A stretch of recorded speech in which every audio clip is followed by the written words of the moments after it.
Les grands systèmes urbains d'eau actuels rendent bien des services majeurs aux villes et aux citadins. Mais ils atteignent leurs limites et doivent être repensés en termes de solutions techniques, d'organisation et de modalités de financement.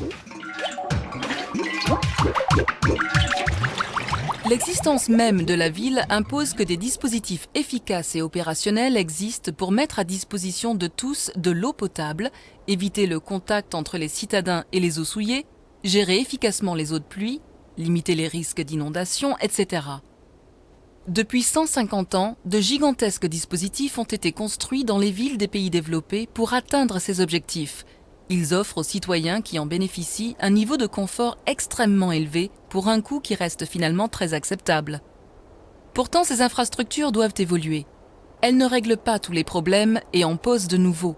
Elles ne permettront pas de faire face aux défis que nous imposent les changements à venir. Ce qui est intéressant aujourd'hui, c'est que on sort de la paresse du pétrole. Le pétrole, c'était merveilleux, une aubaine, transportable, simple, raffinable, etc., etc. Maintenant, on n'a plus ça pour l'énergie. Donc, il faut qu'on fasse feu de tout bois.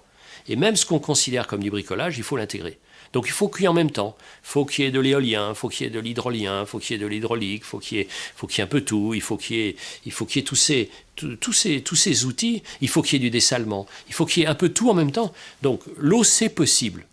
L'eau, c'est possible. Mais il n'y a pas une solution comme il y avait avec le pétrole pour l'énergie. C'est une sorte de gamme d'une action générale où on fait en même temps les actions qui permettent d'accroître la ressource et qui permettent de l'économiser. Moi, je pense que les grandes tendances vont, en termes de gestion de l'eau, vont aller vers une gestion beaucoup plus à la source. Ça me paraît très clair. Alors, pour plein de raisons. Parce que d'abord, ces gros systèmes ces systèmes centralisés, the end of pipe, disent les anglo-saxons, donc fin de tuyau, sont souvent des structures qui sont compliquées à gérer, qui sont très onéreuses, etc. Et l'idée, c'est de ne pas concentrer aussi bien les flux d'eau que les flux de polluants. Donc on est très à la source. Et puis très souvent, les parties qui sont encore à urbaniser, c'est des parties qui n'ont pas été très faciles à drainer antérieurement. Donc ces systèmes-là vont utiliser des systèmes de stockage, des systèmes de réinfiltration, des systèmes de récupération des eaux aussi, à une échelle très locale. A priori, ces systèmes de gestion à la source vont se développer et c'est plutôt, de mon point de vue, là de citoyenne, une bonne chose.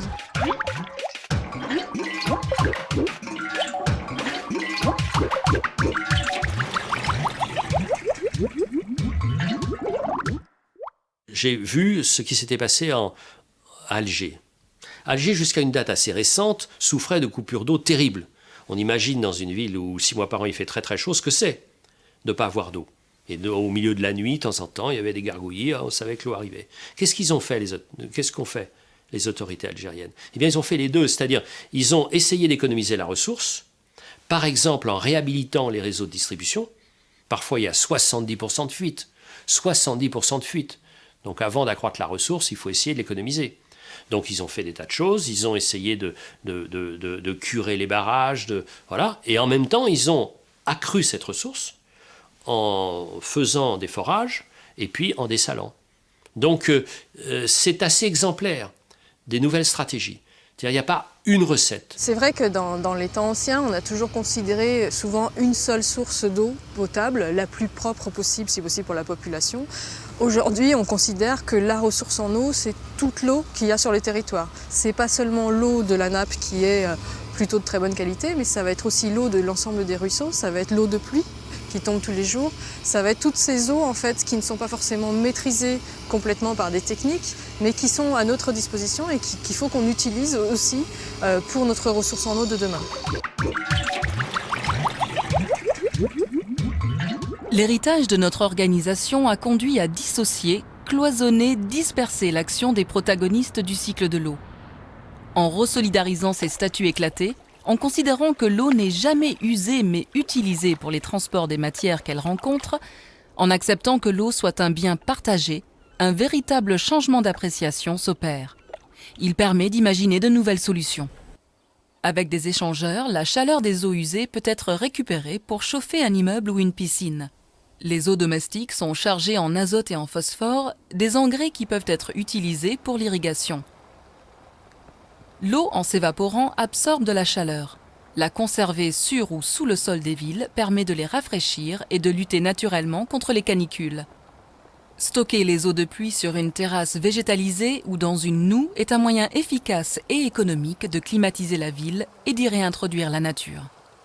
Dans les techniques qui sont aujourd'hui développées déjà dans nos pays et qui vont certainement beaucoup se développer dans les pays en voie de développement, c'est les techniques d'épuration par filtre planté. Donc ce sont des techniques qui sont assez rustiques et qui permettent surtout d'avoir un système d'épuration avec un entretien très simple qui n'a pas besoin d'être confié à une entreprise de haute technologie pour fonctionner.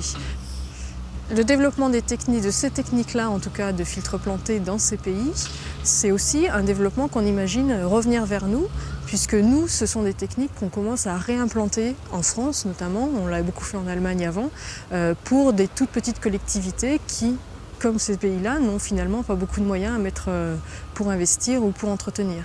Dans les villes, il y a eu de nombreuses canalisations de petits cours d'eau qui ont tout simplement disparu, busés comme on dit, c'est-à-dire on a fait couler l'eau de ces petits cours d'eau dans des tuyaux.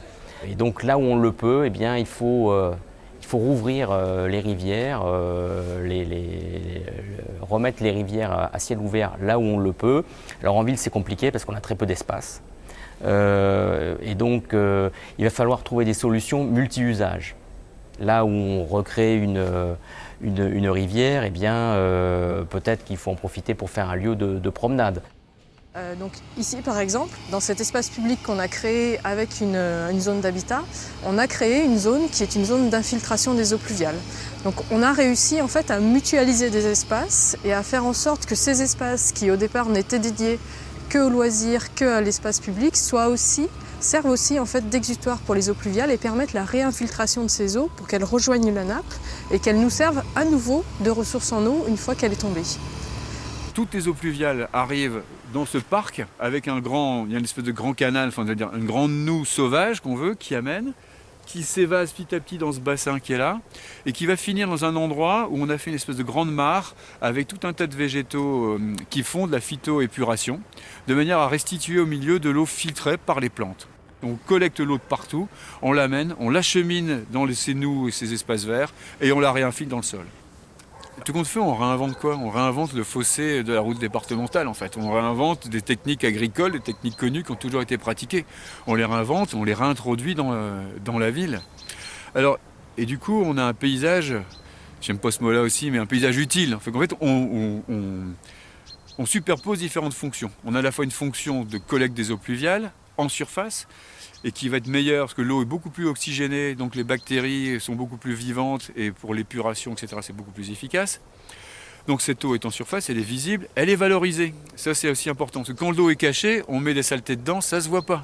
Tandis que là, tout le circuit de l'eau est à ciel ouvert, on en a conscience, ça c'est aussi très important. Il faut partout prendre en compte ça, et de plus en plus d'ailleurs, on va loin, c'est-à-dire on va chercher l'eau sur la toiture. Et les toitures végétales, ça fait partie de ce système-là. L'important, en fait, c'est de créer des milieux écologiques riches et diversifiés. C'est pour ça qu'il faut des grandes herbes, des arbustes, des arbres, etc. À partir de ce moment-là, vous avez toute une flore et une faune qui s'installent, des petits oiseaux, des passereaux. Et c'est là que vous avez un milieu, un écosystème plus équilibré et vous avez une régulation naturelle. Vous n'avez pas la prolifération de moustiques, en fait, qui va se faire.